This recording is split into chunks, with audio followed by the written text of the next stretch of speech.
जंतर मंतरवरील आंदोलनाला पाठिंबा देण्यासाठी आफ्रिकेत कामानिमित्त असलेला मराठी तरुण थेट दिल्लीत पोहोचलाय। दिल्लीतील आंदोलनामध्ये सहभागी होत त्याने सीजेपीला पाठिंबा देत धर्मेंद्र प्रधान यांच्या राजीनाम्याची मागणी केली।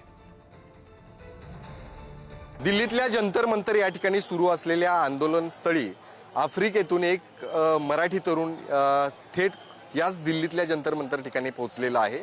आफ्रिकेमध्ये तो कामानिमित्त आहे आणि हे जेव्हा आंदोलन त्यानं पाहिलं तो स्वतः या ठिकाणी आलेला आहे। खरं तर सुरुवातीला नाव सांग, कुठला आहेस तू महाराष्ट्रातला आणि एक मराठी तरुण म्हणून आफ्रिकेतून इथे यावं तुला वाटलं काय?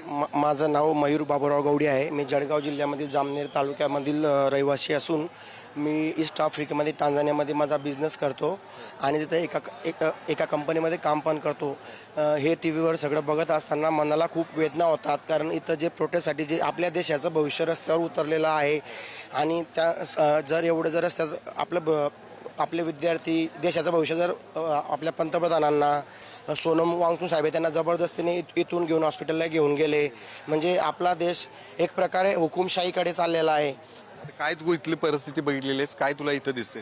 इथली परिस्थिती मी इथं पाहिली आणि हे जे मुलं जे रस्त्यावर उतरलेले आहे ते खरंच आपल्या असे प्रॉब्लेम आहे आपल्या देशामध्ये की खरंच पेपर लीक होत आहे। आपल्या देशामध्ये सट्टा वगैरे चालतो, त्याचे आकडे लीक होत नाही आणि इथं पेपर लीक होतात आहे।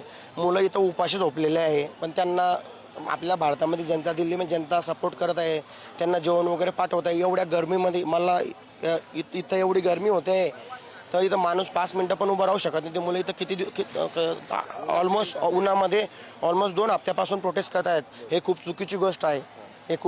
आपला देश नेपाळच्या एक वेळेस आपल्या देशात नेपाळवाणी हे होणं शक्य आहे। तशी परिस्थिती होते आणि याला सरकारच जबाबदार आहे। कॅमेरामन विजय देशमुखसह मी शेखर पाटील, पुढारी न्यूज, नवी दिल्ली।